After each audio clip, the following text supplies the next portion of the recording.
I said, okay, son. He has wits about him. He was just directing. He had blood all over him, and Frank Turek. He had blood all over him. Now, I just showed you the video where he clearly walked away before Charlie Kirk's body even hit the ground. Charlie Kirk's chief of staff is super suspect to the point where it looks like he's in on the assassination and he looks like a zombie. So James Lee, we showed you this, but here's James Lee also breaking this down, and then we'll come back and talk about it. Let's watch this. Mikey McCoy, Charlie Kirk's chief of staff. This is him on the day that Charlie died, and let's just say his behavior was a little more than just odd that day. Check this out. You can see Mikey identified there on the left, or standing next to the left of the tent. Charlie Kirk has just a few seconds left here on this earth. And you can see here, as soon as Charlie is hit, Mikey, in one swift motion, picks up the phone and looks to be calling someone. Very odd. He doesn't duck down like everybody else. He doesn't run to Charlie's aid. He literally picks up the phone and turns around and starts walking. And by the way, he does that in under a second. Charlie Kirk, his body hasn't even hit the ground yet. He hasn't even fallen off the chair. And his chief of staff puts the phone to his ear, turns around, and starts walking away calmly and slowly like a zombie. That's what's happening there. His chief of staff didn't even wait for he couldn't even see if the bullet hit him, because within a second before his body even falls off the chair, his chief of staff, Mikey McCoy, picks up the phone, turns around, and starts literally under a second. It's 800 milliseconds. I gotta take this. 1 sec, guys. Yeah. Hang on. He got shot. Hey, I gotta take this. You got the keys, by the way? I gotta take this. Yeah. So let's keep. Maybe he just got an automatic callback from the Warner Spectrum cable people, because you know how hard it is to get through when they auto call you back, and you got to take it if you want to talk to a person. Yeah, so maybe he's like, "Oh, damn, I'm getting that call back from Spectrum Cable." 1 sec, guys. 1 sec. Hang on. Back to the footage one more time. You can see, again, Charlie is hit. Mikey, on movement, picks up the phone and starts walking. And there he is again. You can clearly see that he appears to be on the phone with... There he is. He's got the backpack on, and he's walking away calmly and slowly. And he's on the phone. Somebody. This is a quick, jam-packed little video. In this shot here, Charlie is still on the ground with people around him. And I'm just going to drag through the video to get through to some of the interesting spots. We've got Mikey McCoy, and he is right here. There it is. Another angle. You can see Charlie below being carried into the SUV, and Mikey is in the distance, looks to be still just on the phone, casually strolling away from the scene of the crime. That's a guy who just got shot. He doesn't even know what happened to him, because as soon as the shot rang out, he turned around, went on the phone, and started walking away. He didn't stick around to help his buddy Charlie. He didn't stick around to make sure his buddy got in an ambulance, because he didn't. He didn't stick around to make sure that somebody was treating him. He didn't stick around to even find out what happened. He immediately got on the phone, turned around, and started walking away. And there he is. Here's Charlie. Yeah. Tom Warner sucks to deal with, you know? You got to take that call. Yeah, you got to take that call. It was very noisy at the time. Is that normal? And maybe the bigger question I'm thinking, and you're probably wondering the same thing too, is who was he calling? Well, I did some digging, and according to the New York Times, it was one Erica Kirk. Quote, Miss Kirk was sitting in her mother's hospital room at 11:23 a.m. local time in Phoenix when she saw the number of her husband's longtime assistant, Michael McCoy, appear on her phone. In retrospect, she said she knew the words, "He's been shot," before Mr. McCoy screamed them. According to official records, Charlie Kirk was shot at 12:23 p.m. Mountain Time, which is 11:23 in Phoenix. So if the New York Times is being 100% accurate, the only person that Mikey could have been on the phone with is Erica. But the weird part in all this that I can't really let go of is that he witnessed practically nothing, right? He saw Charlie get shot, then he picks up his phone, supposedly calls Erica, immediately turns around, walks away. He didn't even look at Charlie, so he would really have no idea of Charlie's condition, unless, of course, he was told by somebody. Maybe somebody was feeding him the information as he was on the phone. I don't know. Or, the quiet part out loud is, maybe he knew something was going to happen before it did. Oh, and one last little bit. You'll never believe who was searching for one Mikey McCoy a few months before Charlie's death in July of 2025. I won't say it. Israel. Oh. So from Israel, there was a Google search. Now, we've shown you all the crazy Google searches. The day before the assassination, somebody from D.C. was Googling Tyler James Robinson, the guy who they're trying to pin this on. Somebody from D.C. and Huntsville, where there's an FBI headquarters, was Googling Tyler James Robinson the day before. And we find out in July, which was right around when they had the Turning Point USA, where they brought Dave Smith and Tucker Carlson on to talk against Israel. That's when they were searching Mikey McCoy. And where was it coming from? Israel. Isn't that interesting? And Mikey McCoy has no response to any of this. He won't respond to Candace Owens, who reached out to him to ask him, what the hell were you doing? To explain this to us. Here's where it gets it. Wait, let's see. But you can see it. And of course, guess what it looks like now? The exact search parameters yielding no results. And so now they've scrubbed it. So now if you try to go back and find that, they've scrubbed it. You can't look that up anymore on Google. Google, which is in bed with the CIA, invented by the CIA. So there you go. So that's what's going on. They've now scrubbed it. And so, again, Don Jr. has no questions about this.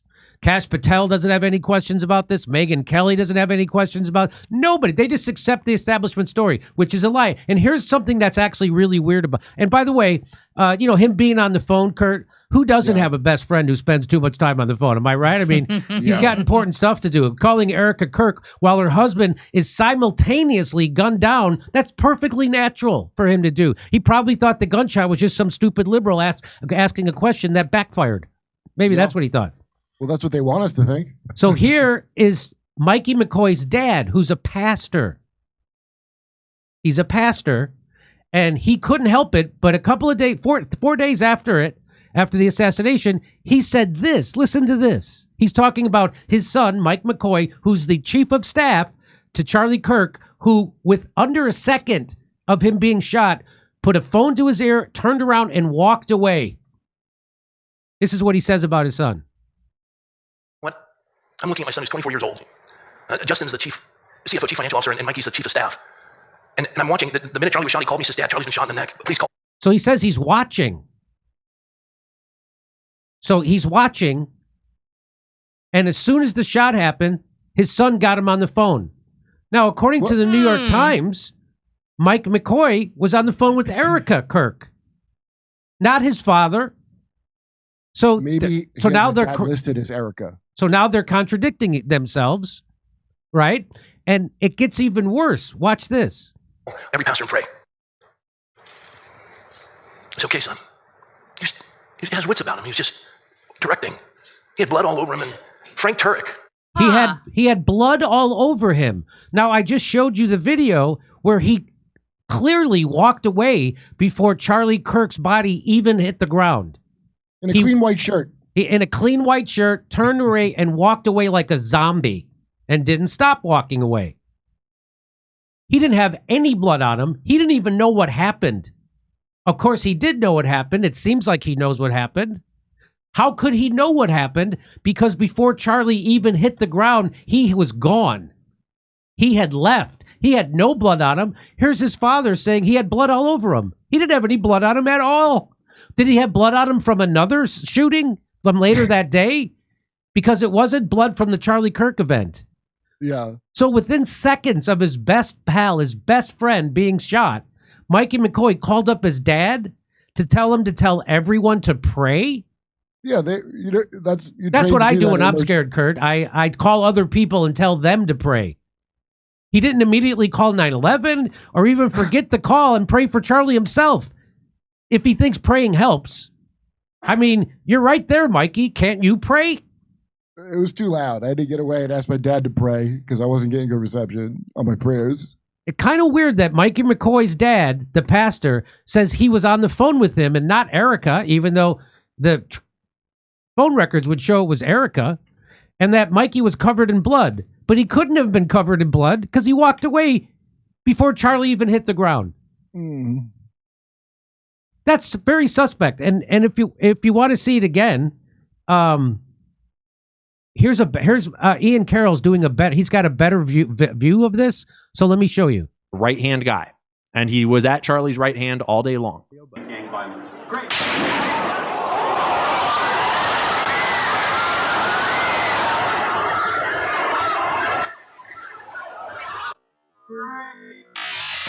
So the shot rings out. There he is. And you can see that Mikey's left hand goes up, kind of like it's going to his ear to cover his ear. And his right hand is holding his phone. Holds his phone and he brings it up. That's his phone. And we know it's his phone from more than just this, but that is his phone. And he picks the phone up in less than a second, literally 850 milliseconds from the shot ringing out. He goes, shot, boom. Puts his finger in his ear, turns around, and starts walking in under a second. And he walks. He doesn't walk away hurriedly. He doesn't walk away like he's scared. He doesn't duck. He doesn't do anything. Okay. So it looks like his left arm goes to plug an ear maybe, and his right hand holding his phone that was already kind of crossed like this starts to come up towards his ear. But Sam makes the important note that no dial motion is detected. No dial motion. The phone is in his arms, and it's immediately going up towards his ear. Okay? And he turns around. And Charlie has still not fallen over. Charlie's still not fallen over, and Mikey McCoy is already exited the crime scene. He hasn't even hit the ground yet. Mike McCoy has already turned around and is walking away on the phone with his finger in his ear like a zombie. Not hurriedly, not afraid, not ducking. He's not calling 911. He's not going to find an ambulance so it makes sure it's there. He's not doing anything. And he certainly isn't getting blood on him. You're about to see Charlie fall through the frame right here, but he's already turned around. He's already turned around. Before Charlie hits the ground, he's turned around. Mikey's out of line of sight, and he's already on the phone. At least it would appear that he's already on. And then in the same video, this is just, but now. And there he is. Walking through the frame in the background. With the phone. White hat. There he is. Not running. Not running. Again, right here. There he is. There he is. Black backpack, white shirt, white hat. Phone up to his ear. Like chief of staff? Chief of staff. Right? Wait. Our audio. Charlie is evacuated behind him. But what's he talking about? He doesn't actually know anything yet. He walked away without seeing what happened to Charlie. Who's he talking to? Right? So this is from a different video, right? From back behind the scene where Charlie is currently getting loaded into the SUV. We all remember the timeline here. It was pretty quick. It was like within a minute and a half or so. And bro is already on his way out of the venue, walking towards the parking lots over there. This is over in that direction is where the memorial got set up eventually. There is parking over there, but that's certainly not a logical thing to do at this moment, is to walk slowly towards the parking. When like he didn't see what happened to Charlie. He didn't see the response. He didn't see anything. He just turned and walked away on the phone. So who's he talking to? If we go back to his dad, didn't we just watch Rob say? Justin's the CFO, chief financial officer, and Mikey's the chief of staff. And I'm watching the minute Charlie was shot, he called me, says, "Dad, Charlie's been shot in the neck. Please call every pastor and pray." The minute that Charlie was shot, Mikey called me and said, "Dad, Charlie's been shot in the neck." So was he on the phone with you? Because that seems pretty quick. And it's hard to say he even saw that it was a shot in the neck because he was behind him. But, right? Like, and he turned around within a second. But then he also says this. He has wits about him. He was just directing. Directing from not the scene? Directing from leaving? How was he directing? I mean, he sure seemed to have his wits about him. That is true. Mm-hmm. He had blood all over him. He had blood all over him? Whoa, bro. Blood all over him? I mean, I see a white-ass shirt, and we watched him walk away. So let's say he was talking to Erica. Let's say, because that's what the New York Times reports.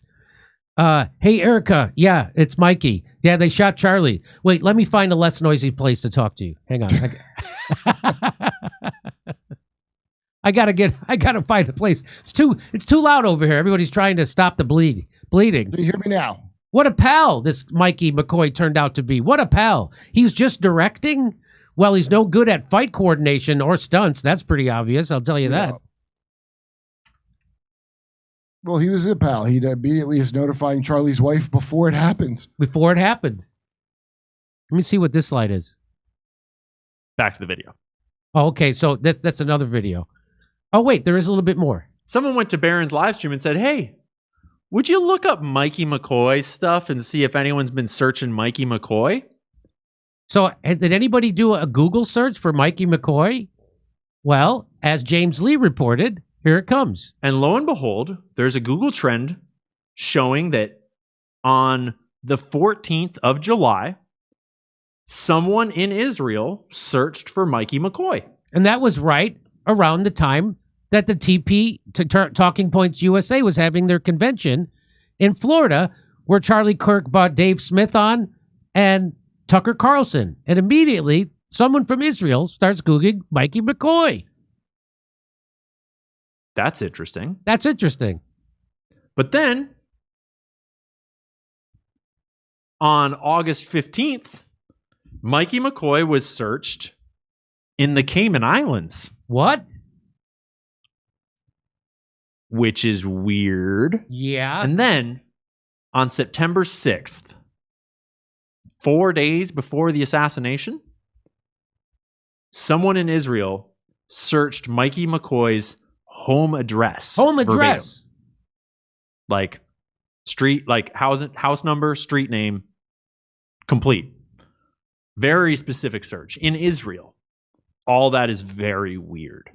And you can go back to Barron's streams and watch them for yourself. I highly recommend that you do that to see the process for yourself and to validate and see the exactly how that search was done, to get a little context on it. But that's all very strange. And like, to clarify, when Barron does these searches, he also shows, like, he'll show that same search in New York and California and Arizona and the United Kingdom and Australia to show you that all these other places, no searches. But then in these places, searches, which is all very weird. And so this is where I started to realize that putting all of these searches onto a timeline might tell us something interesting. And we're going to get to that in our next video. But right now, if you'd like to hear my jokes about this, come see me in Australia. We've added second shows to all of our shows. We'll see you in Burbank, California at Flappers Comedy Club the day after Thanksgiving. It's a Friday. Everybody's off. See you in Pottstown, Pennsylvania, December 6th. And Waikiki in Honolulu, January 11th. We don't have tickets up for that coming soon. Go to jimmydore.com for all your tickets. Only go to jimmydore.com, because if you go somewhere else, you're going to pay more. You ever notice how just standing up after sitting too long feels like a full contact sport these days? Knees crack, back, props, and suddenly you're wondering when walking to the fridge became cardio. It's not your fault. Modern life's made us too sedentary and our bones and joints pay the price. And that's why I came across the Juvent Micro Impact platform. It got my attention. This thing uses safe micro movements, not those high impact machines that can actually mess you up, to gently activate your body's natural systems that support mobility, comfort, and long-term vitality. Turns out people using this thing say they're feeling less pain too. It can help you improve circulation, support bone and joint health, relieve constipation, and even boost your energy and lymphatic flow. If you haven't already, go back and listen to my episode with Juvent's president to hear the science behind it. It only takes 20 minutes a day, and it's built for people who want to stay active, strong, and independent without risking injury.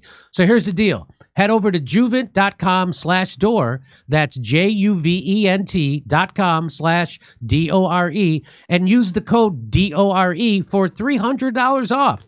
There's a 6-week buyback guarantee and a 10-year limited warranty. So you've got nothing to lose.